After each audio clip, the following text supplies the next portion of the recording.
सम्यक समाधि में आपका स्वागत है। बहुत सारे लोगों के जहन में बहुत सारे प्रश्न ध्यान के विषय में उठते हैं। मेरे पास भी लोगों के प्रश्न ध्यान के विषय में आते रहते हैं।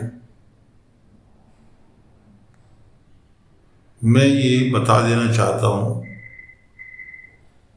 जितना मैंने ध्यान को समझा है, जितना मेरा ज्ञान है, वह संपूर्ण नहीं हो सकता, ऐसा मानकर चले।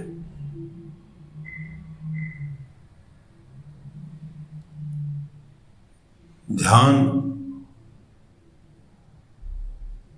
में ना कोई गुरु की आवश्यकता है। ध्यान केवल निपट आपके अकेले के होने का एहसास है। ध्यान करते हुए जब आप अकेले अपने आप को पाएं, बाहर से नहीं भीतर से आप अपने आप को अकेला पाएं, तो समझो ध्यान घटित हो रहा है। यह क्यों माना जाए और कैसे माना जाए, क्या यही सत्य है?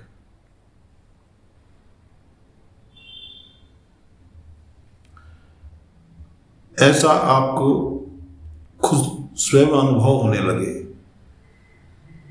ऐसा भीतर से प्रतीत होने लगे कि ध्यान घटित हो रहा है। मेरे कह देने मात्र से आपके भीतर कोई ध्यान घटित होने वाला नहीं है।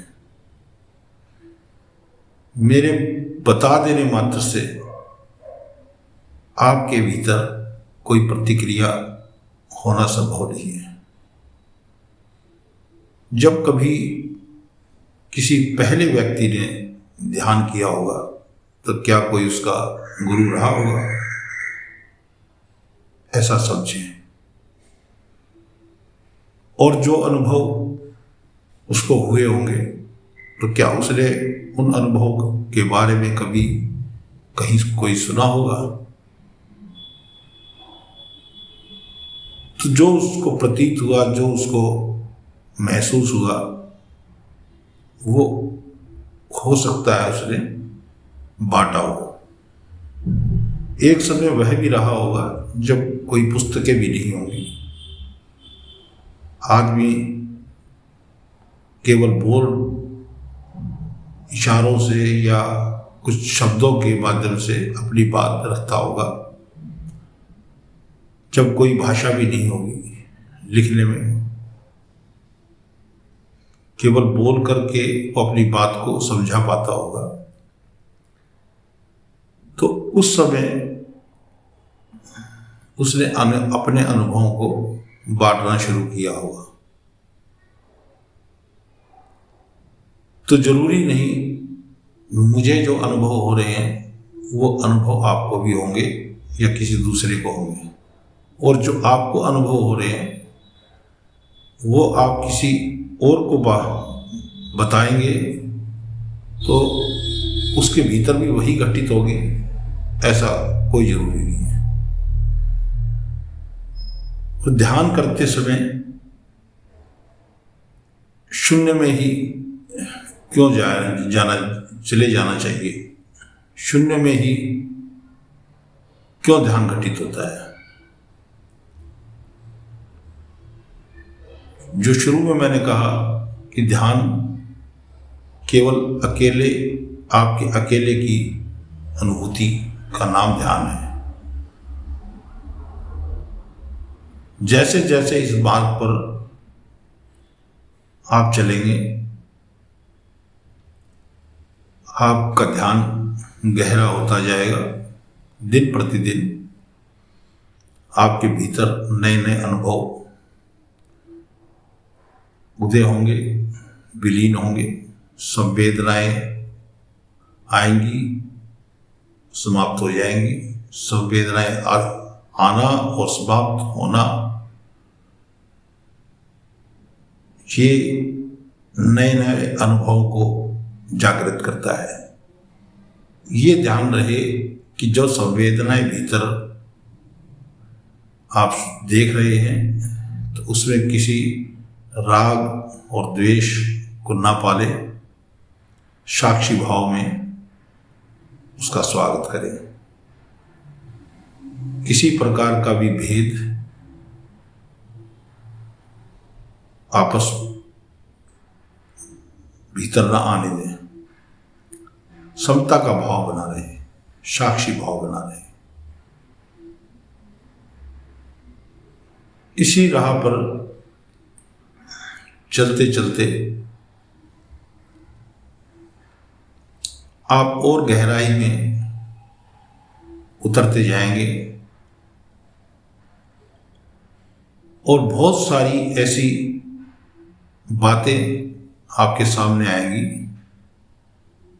जिसके बारे में शायद आपने कहीं थोड़ा बहुत सुना हो और ना भी सुना हो। कोई ऐसा घटित नहीं होने वाला है कि कोई चमत्कार हो जाएगा और कोई चमत्कार से कुछ बदल जाएगा। ऐसी कोई आशा ना करें। कोई चमत्कार नहीं होते हैं। जैसा है वैसा है, केवल इतना देख जान लेना ही ध्यान को उपलब्ध होना है। वरना जिंदगी के भीतर जो आप कर रहे हैं, जो देख रहे हैं, जो जान रहे हैं, उसमें आपकी अहंकार और बड़ी महत्वाकांक्षाएं भी जुड़ जाती हैं। आप ख्याली पुलाव भी बढ़ने लगते हैं। कोई एक बात को लेके आप गुना भाग करने लगते हैं कि ये होता, ये होगा तो ये हो जाएगा, ये होने के बाद फिर ये हो जाएगा, फिर वो होने के बाद वो हो जाएगा। ये जो महत्वाकांक्षा की सीढ़ी है, ये बढ़ती जाएगी, चढ़ती जाएगी, चढ़ती जाएगी। ध्यान इससे थोड़ा सा पृथक एक जगह ठहराव का नाम है, जिसमें महत्वाकांक्षा या आपका अहंकार, या ईर्ष्या या द्वेष, ये ठहर जाते हैं। इनमें प्रतिक्रिया होनी बंद हो जाती है और आप उस शून्य मार्ग पर चलने लगते हैं। ये जो शून्यता का मार्ग है, ये समझ लें कि इसमें आप निपट अकेले हैं। जैसे मैंने पीछे भी एक वीडियो में आपको 4 अवस्थाएं मैंने बताई थी, जिसमें एक स्वप्न अवस्था है, एक सुषुप्ति की अवस्था है, एक निद्रा अवस्था है और एक जागृत अवस्था है।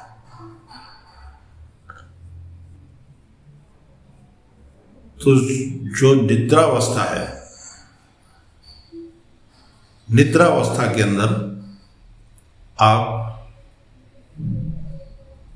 निपट अकेले होते हैं, क्योंकि स्वप्न अवस्था में भी कोई ना कोई आपके साथ है और निद्रा अवस्था में आप बिल्कुल अकेले होते हैं।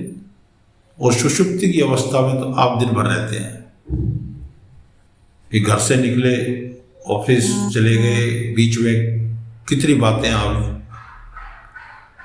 रास्ते में क्या क्या हुआ, क्या सारी बातें आपको याद रहती हैं। ये सुषुप्ति की अवस्था है। बहुत सारी बातें होती है रास्ते में, लेकिन आपको कोई एक आध इंसिडेंट ही याद होगा। ये तो आप सुषुप्ति की अवस्था में चलते रहते हैं और अपने गंतव्य तक पहुंच जाते हैं। और स्वप्न अवस्था में आपके साथ कोई ना कोई है, निद्रा अवस्था में आपके साथ कोई नहीं है। और जागृत अवस्था आप कहेंगे कि हम सो के जो उठते हो क्या जागृत, वो ही जागृत अवस्था है? नहीं, जागृत अवस्था एक ध्यानी व्यक्ति जब निद्रा अवस्था में भी जागृत रहने लगे, वो सामान्य तौर पे आप कैसे समझेंगे कि आप सड़क पे सुषुप्ति की अवस्था में एक गाड़ी में ड्राइव करते हुए चले जा रहे हैं, अब उसको आप जागृत अवस्था समझ रहे हैं, लेकिन आप चले जा रहे हैं, अचानक सामने से कोई पशु आ गया, आपने जो एकदम से आपने ब्रेक लगाए, एकदम से आप देखेंगे कि सीधा नाभि के भीतर खिंचाव हुआ और पसीने पसीने हो गया। ये क्षण मात्र की ही जागृत अवस्था है। ये जीवन में कितने बार होती है?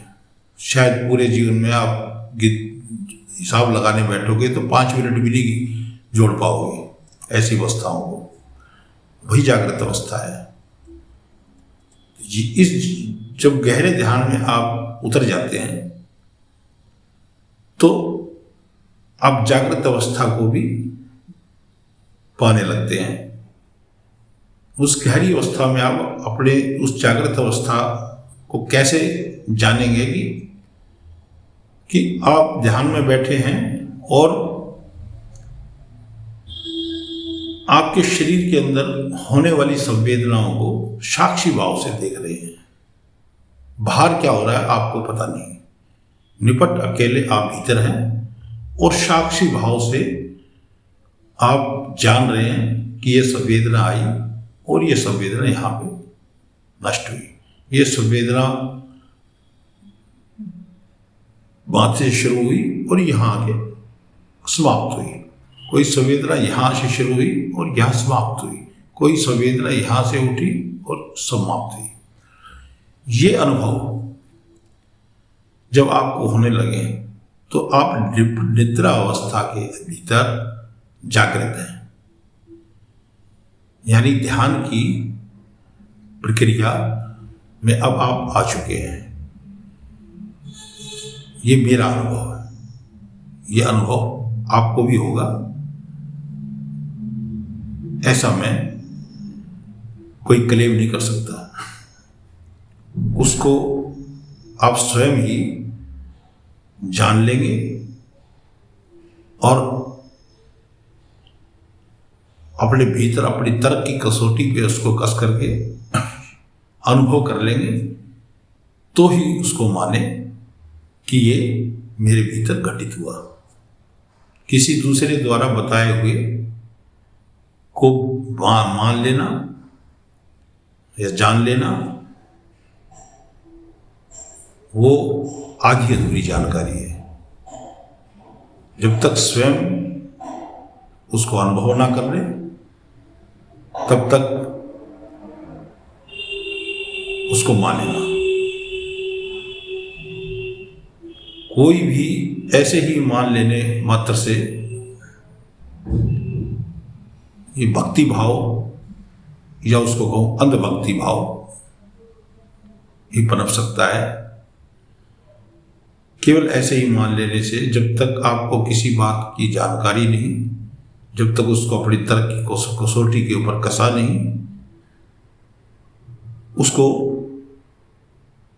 बिना ही किसी के बताए हुए मात्र से ही आपने मान लिया तो ये आधी अधूरी जानकारी है।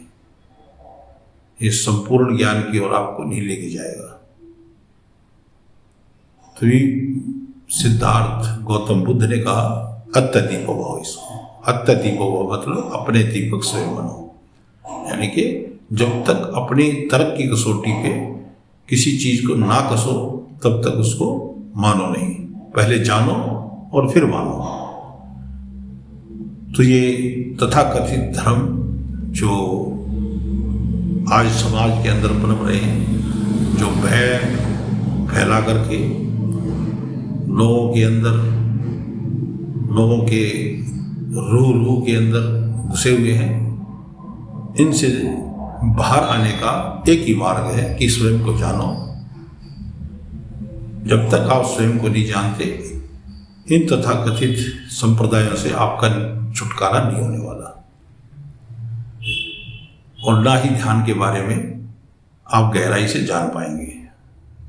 ध्यान के बारे में गहराई से जानने के लिए स्वयं अपने भीतर उतरे और अपने भीतर शून्यता को बनाए रखते हुए और गहराई में उतरते हुए अपने भीतर हो रही सब वेदनाओं को साक्षी भाव से देखते देखते अपने जागृत भाव में समाहित होते जाएं और एक नए मार्ग की ओर प्रशस्त हों। मैं इस संदर्भ में या एक अलग विषय को लेकर छोटी छोटी वीडियो आप लोगों के सामने प्रस्तुत करता रहूँगा। आप लोगों ने मुझे सुना, बहुत बहुत धन्यवाद। मेरे YouTube चैनल को सब्सक्राइब करें, बेल आइकॉन का बटन दबाएं। बहुत बहुत धन्यवाद। सबका मंगल हो, सबका कल्याण हो, सब स्वस्थ बुद्धि हो।